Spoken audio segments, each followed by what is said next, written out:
In this video, we want to evaluate the limit as x approaches 0 of e to the x squared minus natural log of e plus x squared all over x squared. If I let x equal 0, I end up with 0 over 0. And so this is an indeterminate form. Now, to solve this, we're going to make a substitution. We're going to let t equal x squared. So as x approaches 0, t is going to approach 0, but from the right, since x squared is always greater than or equal to 0.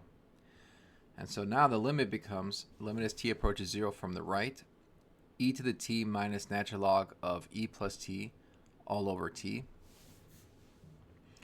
If I plug in t equals 0, I still end up with 0 over 0. And so now I can use L'Hopital's rule to solve this. So to be fair, I could have also used it in the beginning here, but it's nicer to simplify the expression and then use L'Hopital's rule.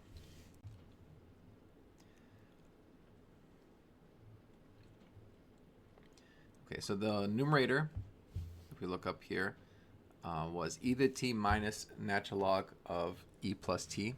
So the derivative of that is just e to the t minus 1 over e plus t. And the derivative of the denominator is just going to be 1. So we have e to the t minus 1 over e plus t as t approaches 0 from the right. And this one we could just plug in t equals 0. We have e to the 0 minus 1 over e plus 0, which is 1 minus 1 over e. And so that's going to be our final answer.